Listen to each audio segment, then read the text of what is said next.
Hello students, I welcome you all to the e-learning sessions of LJ Institute of Engineering and Technology.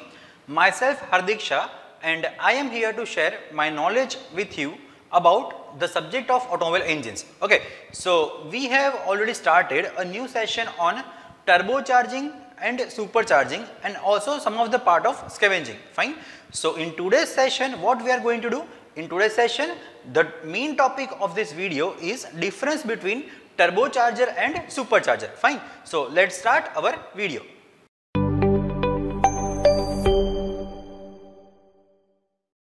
Turbocharger and supercharger are actually different words, but we sometimes get confused between them. Okay.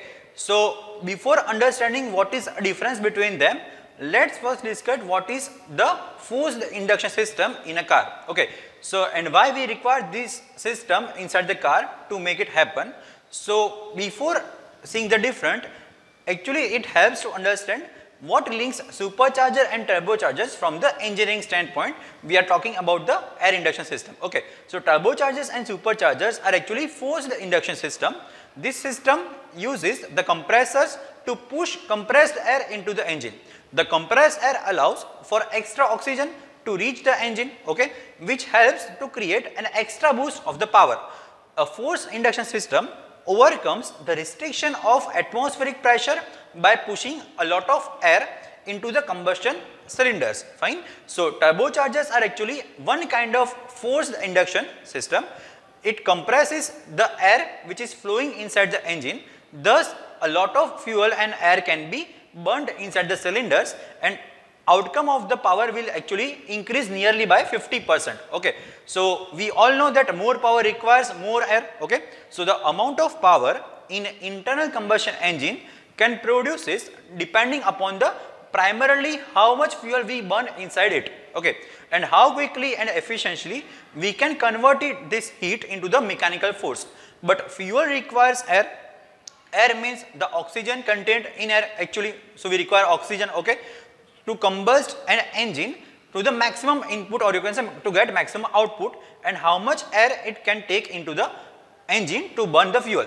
Hence the concept of forcing feeding an engine more air than it would normally ingest, okay, so that it can burn more fuel and produce more power. This additional intake of air can be supplied either by turbocharger or by supercharger. Okay, both are air compressors and they operate at actually and perform very differently. So let's see what is the difference between turbocharger and supercharger.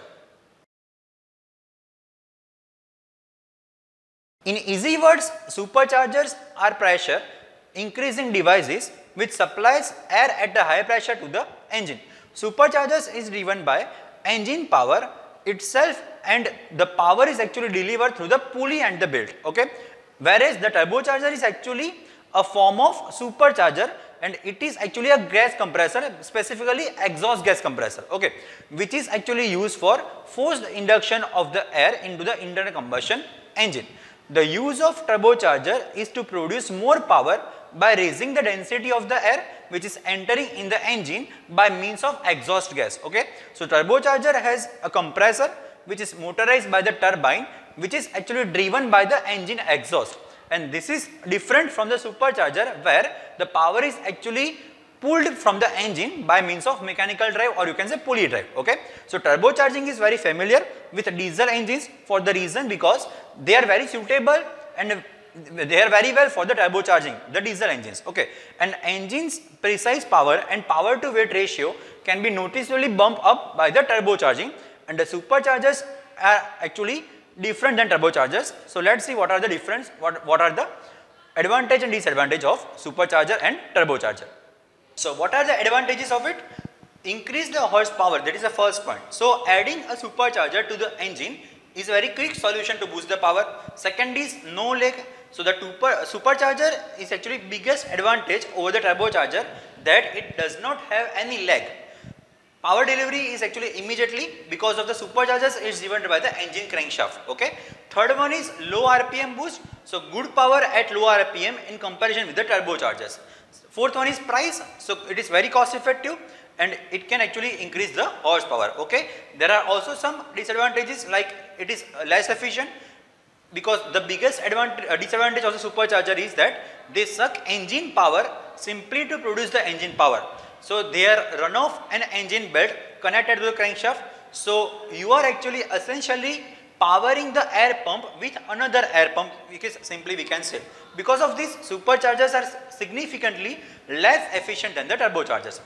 Second is reliability. With all forced induction systems, including turbochargers, the engine internals will be exposed to the higher pressure and temperatures. Okay, so which will of course affect the longevity of the engine. Okay, it is best to build the engine from the bottom up to handle these pressures rather than relying on the stock internals. Okay, so now let's see some of the most doubts of this topic. So which one is way superior, supercharger or turbocharger? Turbocharger versus supercharger we already understand, to each their own, be it turbocharger or supercharger. Both these induction systems have a purpose to fulfill. Both these systems work in order to squeeze the maximum amount of power and torque from the internal combustion engine.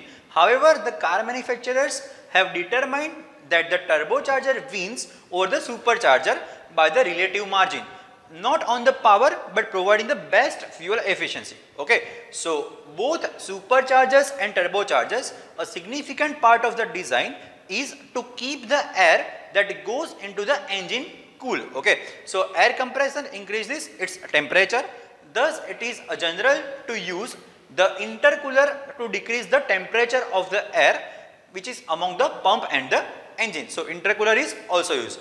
Second question is, can you use the turbocharger and supercharger both? Yes, using the turbocharger in tandem with a supercharger is very much possible, and in fact the racing cars have been using twin charging, that is turbocharger plus superchargers, to increase the power both at low RPM and at the high RPM band also. Okay. However, the twin charging isn't possible. Actually, twin charging is impossible in petrol powered cars more. Diesel powered cars have the limitation of the production the high torque at the low RPM. So in that case, petrol cars are more efficient. Okay. How much horsepower does a supercharger add? So with the utilization of superchargers, the horsepower and the torque of the engine increases considerably in the range of 70% to 80%. Now as the supercharger works out, the engine RPM, the fuel efficiency also increases, fine. So it is a quick and efficient way to increase the performance of the vehicle. Okay, so that was the answer to that question. Next question is, how much horsepower does a turbocharger add? So installing a turbocharger can actually yield increase the power and torque at least by 20 to 30%. In some situations, it can actually even increase the power up to 50% depending on the engine construction and its capacity. Next question is, what is turbo lag? So this is actually most important question. The turbo lag is defined as the time it takes between smashing the accelerator and feeling the rush of the torque from the turbocharged engine. So basically a turbo lag is the time a turbocharger takes to take the air inside it, spool and provide it the main power source to the engine. Is a supercharger bad for your engine? A supercharger boosts the performance of the vehicle by generating the air pressure in the engine, therefore burning more fuel and in turn generating more energy. In addition, a turbine to the supercharger can be transformed into the turbocharger, which actually delivers better performance outcomes and compared to superchargers. So turbocharger is actually very good compared to superchargers. Can supercharger increase the fuel mileage? Yes, a supercharger can increase the engine peak power up to 80%, making them good for racing or pulling the heavy loads. Okay, or you can just add a amount of extra power inside the engine for the better experience. A supercharger can eat as much as 20% of the engine power output because it is driven by the crankshaft, but just because a supercharger can provide up to 80% increase in the power, it is actually a very good combination and we can use it from the engine power. Can you turbocharge or supercharge any car engine? Yes, you can. You can actually add an aftermarket supercharger system to the car, but actually it can be expensive for you and possibly not a wise investment because you are actually playing with the engine performance. Okay, so it can actually different from the company fitted superchargers. Superchargers come in a 3 major configurations, because that you all know, like root blower, that is root supercharger, then after twin screw and centrifugal. Okay, superchargers are generally standard equipment on a numerous type of racing cars, where it's all about the speed, and in some cases are not really going to the street legal. Okay, so that was the answer to that question.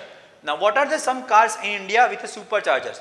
So superchargers are actually very rare side of the Indian roads, and they are only featured on the high-end luxury cars, or you can say exotic cars from the brands like Mercedes-Benz, Jaguar, Range Rover, etc. Okay, so where the superchargers come. And what about turbochargers? So here are some Indian car manufacturers which actually gives fitted turbocharger inside it, like Tata Nexon, Volkswagen Polo, that is Polo GT TSI, thereafter Maruti Suzuki Baleno, Tata Bolt, Tata Zest, thereafter Fiat Linea, Fiat Ford EcoSport, Volkswagen Vento. Okay, so these are the cars which use turbocharger.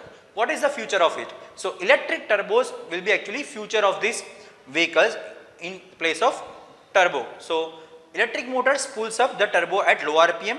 It produces the useful boost until the exhaust gases are sufficiently enough to power the turbo.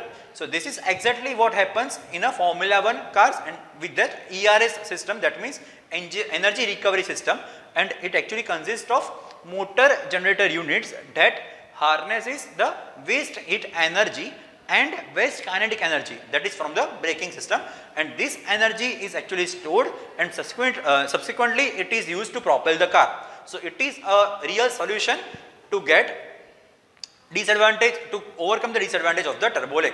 So that's it in today's session. In next session, what we will do, we will discuss about turbochargers and their methods. Okay, so if you have any query, just write it in a comment section. I will try to solve it as soon as possible. And yes, subscribe this channel so you get more contents like this faster than others. Okay, so stay tuned, and yes, keep learning.